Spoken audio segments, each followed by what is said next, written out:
वो गुड़िया के साथ उसके इस जुड़ाव को नहीं समझता और गुस्से के एक क्रूर पल में उसे ऊंचा उठाता है और दीवार पर दे मारता है। गुड़िया 100 खामोश सफेद टुकड़ों में बिखर जाती है। कमरे में एक बहरा कर देने वाली खामोशी छा जाती है।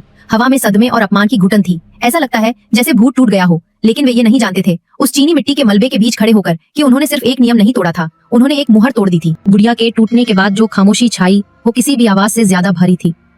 उसका एक्स बॉयफ्रेंड हांफता हुआ खड़ा था। उसके चेहरे पर एक क्रूर मुस्कान थी, जबकि नैनी अपने अजीब खामोश साथी के टूटे हुए टुकड़ों को घूर रही थी।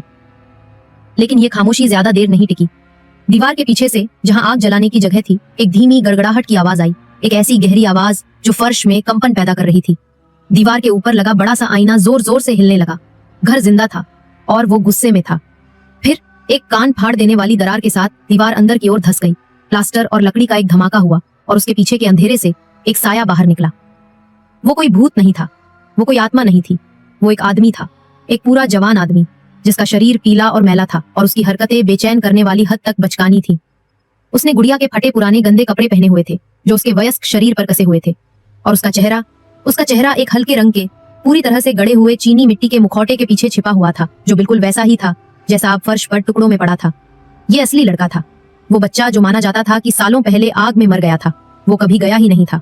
वो घर की दीवारों के बीच बने गुप्त रास्तों में रह रहा था, एक विकृत और जंगली इंसान जिसकी देखभाल उसके माता पिता करते थे, जो उसे खाने का सामान और, जैसा कि पता चला, उसकी देखभाल के लिए नैनी के रूप में खिलौने छोड़ जाते थे। वे नियम कभी गुड़िया के लिए थे ही नहीं, वे नियम उसके लिए थे। इसके बाद जो हुआ वो हाड़ मांस के आतंक का एक बुरा सपना था। उस आदमी ने, जो कि शुद्ध रुके हुए गुस्से का एक रूप था, उस एक्स बॉयफ्रेंड पर जंगली ताकत से हमला किया और असल दुनिया के उस राक्षस को एक भयानक आसानी से खत्म कर दिया। आपको ये वीडियो पसंद आया तो कृपया इसे लाइक करें, अगले पार्ट के लिए सब्सक्राइब करना और लेटेस्ट अपडेट्स पाने के लिए बेल आइकन दबाना ना भूलें।